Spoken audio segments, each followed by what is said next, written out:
All right, everybody. Welcome back to this episode of Snake Eater Garage. I was counting the episodes. I forgot already. But we got a lot going on in the shop. We've got all your orders and all that stuff out, and then this is kind of what we do in our spare time. Work on customer cars and have a lot of fun. We got a lot of really nice cars in here right now. The Nightmare Impala is still back there. But we picked up a couple new ones. So let's show you what we got. We got here the first one, 68 Coronet RT 440 car. Not a true B5 blue, but a very similar, kind of more modern blue. Recently painted, recently restored. Very nice car. Been driving it around a little bit, getting some drivability issues worked out for the customer. I mean, but take a look at it. It's an absolutely gorgeous car. Has AC, factory AC, but it's kind of a hodgepodge mixed of vintage air and factory equipment. And so there was a little bit of issues that Phil worked out in getting those things to kind of all play nicely together. The customer really liked the look of the original 2 piston compressors. They look like a little V-twin motor under there. A lot of people go away from them, but he liked the original look, but he wanted a little more update to his AC because it's absolutely hot as balls here in Texas. So we got it working for him, got all the vacuum system working right, so all his vents work and close and everything. Check this out. Pretty good looking little engine bay in here. We're going to put a electric fan on an AC. I gotta put my drink down, don't I? It is sticking a little bit. Here. Let the Mopar guy do the Mopar things. Yeah. All right, so as you can see, nice mildly built 440 here. Pretty much all factory with the exception of a nice little cam, and it happens to be such a hot cam that it needs a vacuum reservoir and an additional vacuum pump. So the customer was finding that when he was driving in traffic, doing lots of low speed stuff, that the brakes were kind of getting a little less effective. The brake booster was getting a little less effective. So we're going to put a vac reservoir on it in addition to the electronic fan that's going to kick on when he puts his AC. And Phil's dad was telling us that these cars are known for running hot because that AC condenser is just absolutely gigantic by modern standards. However, great looking car. It's about to be out of here in the next couple days. We're just waiting on that vacuum reservoir to show up. Customer brought us a fan today. We'll get it mounted and we'll get that vacuum res kind of all plumbed in and drive it around a little bit, make sure all of our stuff works and we didn't make the car worse. We never really do. And we'll get it out of here. Oh yeah, Phil worked on a bunch of stuff electrical wise too. There's no brake lights, no reverse lights. What was it? The blinkers weren't working. Blinkers weren't working, horn wasn't working, had a little bit of headlight issue. But he used all NOS stuff, so it's going to have, thank God I didn't have to rewire anything. It was just more body grounds and connections than anything because he used all original stuff to go back into the car. So pretty much junkyard parts, NOS stuff. It's a very nice era appropriate build. Oh yeah. Very, very clean build. And we got this one here. I don't think anybody's seen this yet unless you follow us on social media. We've posted a few pictures. A little 65 Corvette here. Again, friend's car. 64? 64. Oh, I thought it was 65. Okay, 64, but it's got a motor out of a 68. Had a solid lifter cam. This cam is like legendary, but it's a solid lifter cam. It's some people call it the 3030 Duntov, I think it is. Mm-hmm. So it's the 365 horsepower, 327 cubic inch. They got an aftermarket transmission in it. They've done some great driveline work to it. A previous owner or a friend of the owner did. But they've really taken it from a box of parts until what you see right now. The unfortunate thing is the motor came built and it's only got about 200 miles in it, and I'll show you. It didn't go well, unfortunately. It's here, right there in front of you. We got right here, got a couple, you can see a couple of the solid lifters have come apart. They lost their retaining springs, and expanded. You can see on a couple of the cam lobes, there's some pitting from heat, and so the cam's kind of toast. So the owner was kind of like, you know, people of the generation and they love this generation Corvette really like that cam, but it's a pain in the butt, right? You know, solid lifters, hydraulic flat tappets, all that stuff is kind of a pain in the ass right now. Nobody seems to be having great luck with getting replacements. So we're going to a Howard's retrofit hydraulic roller that basically exactly replicates this cam here, still allows the distributor with the, the attack gauge on it and all that stuff. And but yeah, I'll let Phil kind of fill you in a little bit on this. He knows this car really well, has a little bit of a history with this car, and we're going to kind of just get it right, you know. Yeah, all we're trying to do is just get her dialed in. I've known this car for years. It came in as a bunch of boxes. Paint job was on it. Everything else was in boxes inside the car. Motor was wrapped up, so it was kind of unknown thing. And the gentleman that got it taken care of got it all built back together, put the AC back in it, because this is a factory AC car. Got everything up and running again, and I guess was having issues with misfiring. And so we just told them, bring it in here, we'll get it checked out for you. So we brought it in, and I was chasing my tail for like a good 7.5 hours trying to get timing right. Timing wasn't right. It kept going, timing kept getting out of adjustment. I tried everything to try to get it spot on, and then I noticed there's some plug wires that were crossed. It started running a little bit better, and I'm like, what's going on here? I can't, there's still a miss, there's still a miss, there's still a miss. So after we took a test drive in it, I felt it, and then it started backfiring through the carburetor on the intake side.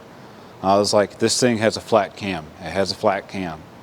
So we brought it back in here, and then sure enough, we'll post some pictures of what we found before we took this motor apart. Sure enough, you see the retaining clips popped off the lifters, and they're ready to pop right off. So right now I have it off, the intake's off, everything else is off.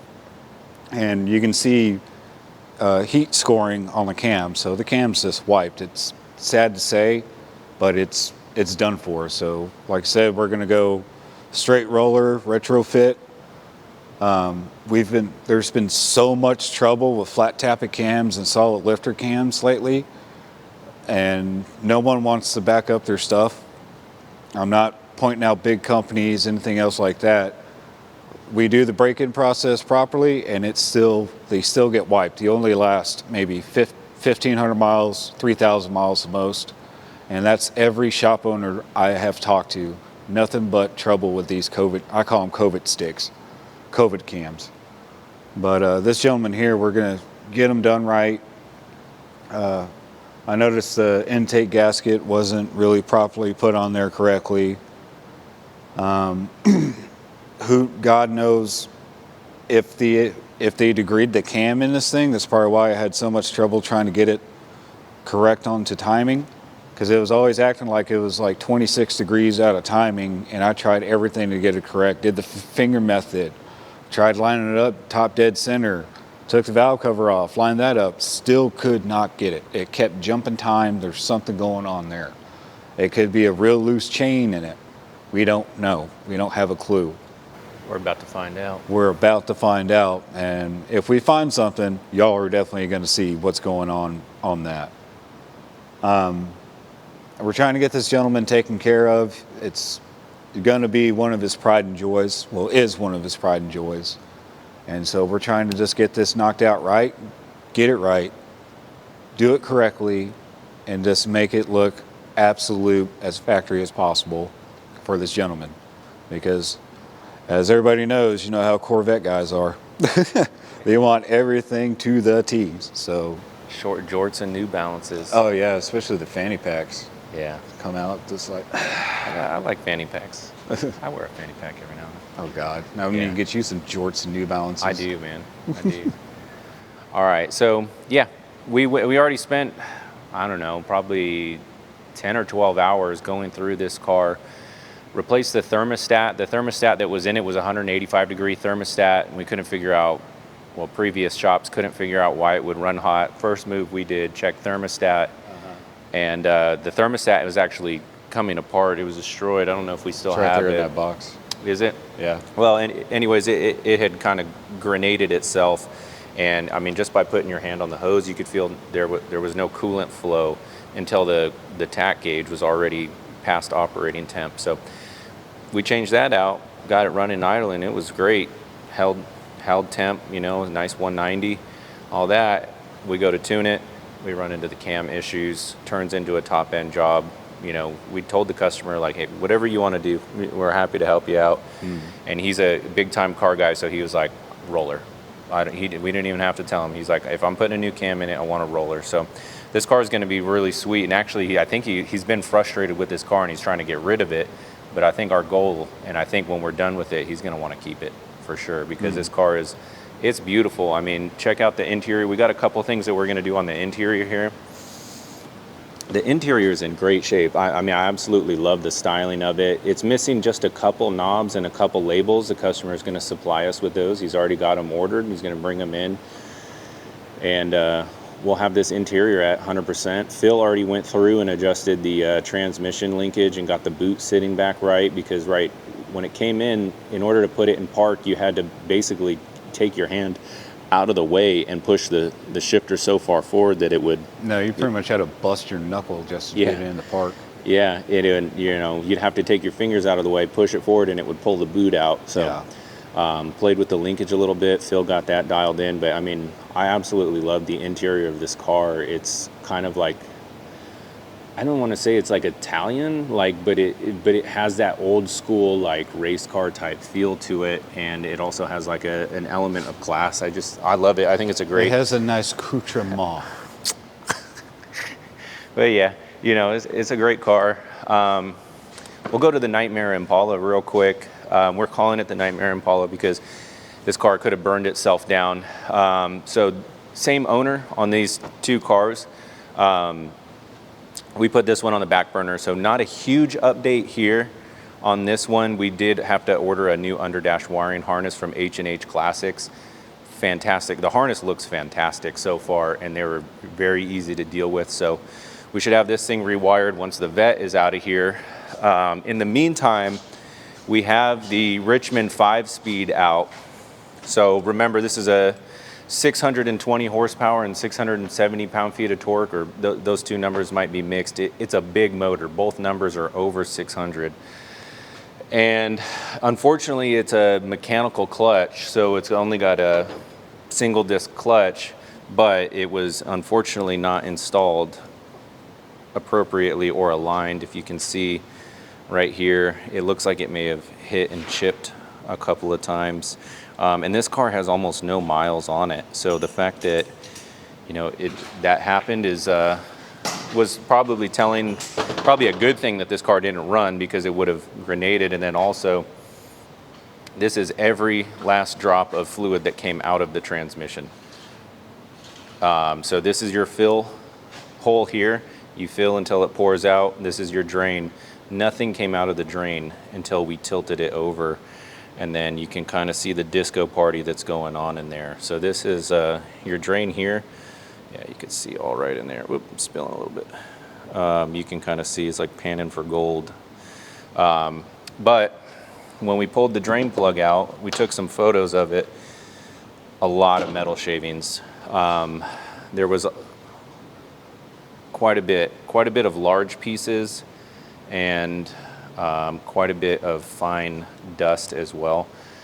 But we don't think that this is destroyed yet. We're gonna wait and see, but everything, the run out and all that on the shaft is still good. So we'll actually put our tools on it and check everything. We'll pull up the factory specs, and you know, everything short of taking this thing fully apart, we'll check before we put it back in.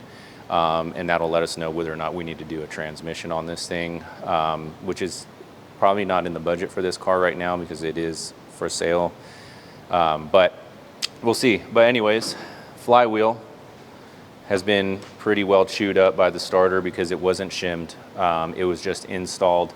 Now, a lot of times you don't have to shim a manual transmission, but you still have to check clearances. You know, it depends on the starter. You know, sometimes it's sliding a pin gauge in there, or, you know, a little piece of 030 welding wire, depending on, you know, what it calls for. Well, there's like two types of starters. There's like one for a 168 tooth and then one for like a 170 something tooth. And that's probably what happened. They put something for like a later model GM starter on there, which is probably a different tooth count. And then that's probably what's going on there. And it's and plus they didn't have the clutch aligned anyways. You can see the heat spots and checking on the pressure plate and the flywheel too. And rough stuff. yeah, gives me nightmares. Yeah, but I mean, like I said, the shaft and everything still feels decent. When you turn it over, it doesn't feel terrible. And we'll do all the measurements that we can to try to not have to crack this case for the customer. So we'll see what's good with that. Praying that it's all right. I think it is. The good news is this motor will probably just annihilate that clutch before it can really do a tremendous amount of damage, and given the low mileage that's on the car. So this little cutie over here is kind of the last one. Another car, doesn't need a lot, really. As you can see, we're getting ready to install. The customer provided us with some factory reverse lights. Didn't come on this. I don't think they came factory until 65 or 66 on these trucks. I know the Nova didn't come till 63. So we're gonna install him for that. I think he bought this truck and it was already really sweet. It was a very nice little truck. Recently restored. Everything comes off of it very easily. Even header bolts, collector bolts, like everything was torqued to spec and came off nice. The wiring is nice, like definitely no nightmare to do here. So our job is really just like getting the proper cut template, measuring 13 times before you drill or cut, and making sure it stays nice. But really sweet little truck. Have we already done a little once over on this truck? Yeah, okay. So great truck. Well, I'll show you what we're doing in the engine bay. I'll show you a little bit. Interior in great shape. We're putting a new radio in for him. It's one of the classic radios where it's actually a new radio with an auxiliary cable, but it looks identical to the factory one, and that's what he wanted. He gave us a couple radios. We bench tested them. Unfortunately, it didn't work. So here on the little 283, we've got what we've learned is a small bore Rochester 2GC. Unfortunately, is leaking from the throttle shaft. Looks like somebody had rebuilt the carburetor at some point and then soldered. You think soldered? To me, it looks like mollywop the piss out of, like tried to mushroom the tip on there to get that. Yeah, it looks like on the throttle linkage when you put the actual cam or the arm of the linkage on. It looks like to me like they hit it with a hammer to try to fold it over and get it to like almost like a rivet. And I think in doing so blew out the seal on the other side. About $500 to $600 to get a new remanufactured one from somebody who does them right and has a good one. The core alone goes for about $250 to $350 if you want to buy one that you then have to rebuild. Talked to the customer, found him a Circle Track one, 500 CFM instead of 350, a little bit higher. We're going to put a little adapter plate on it, change the air cleaner. Should wake this truck up a little bit. The truck seems to have maybe like a little bit of a cam to it. So it should run nice. Right now the plug wires are not a custom length, and I don't think they're a 283 plug wire because they have a 90-degree boot on them.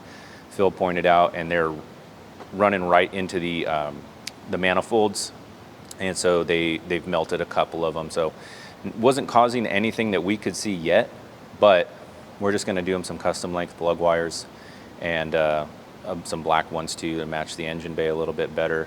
We're going to do a little cowl delete plate right here, just a little something out of aluminum, and then call it good on this thing. This is like I said, sweet little truck. Should be in and out of here. Are we doing anything else to this? Nope. Radio, carburetor, rear tail lights, gas gauge. Oh yeah, we got to get the fuel gauge working. Yeah, which I already found that problem. Yeah. Butt connector wasn't up connect it the right way. I barely tapped the wire and it popped right off. Easy fix. Easy money. Yes, Yeah. sir. And we threw a bunch of stuff at him. Also, this little stuff, little tiny stuff, about an hour or two worth of work. Doesn't cost no chrome parts. mirrors. No, he didn't want to do the chrome mirrors. Okay, he changed No. his mind. Yeah, he changed his mind. It's a good project for him to do anyways. Oh, yeah. That's something very easy. But yeah, that's pretty much it with this truck. I mean, really sweet truck. Hopefully we'll be out road testing it here in the next couple days. Hopefully we'll be out road testing the Vette sometime maybe early next week. This car can drive right now, but we've been driving it and it gets a little hot. So once we get that fan and that back reservoir on, maybe we'll do a little driving test with all of these things and take Ryan and his camera out, and maybe we'll mic them up so you can hear the exhaust and be cool. Yeah. This little truck actually sounds pretty good too. It's like not bad. Well, it's a custom exhaust, straight piped, or it's got one little muffler back Even there. though she was like loading up real bad, she still sounded good. Yeah. Yeah.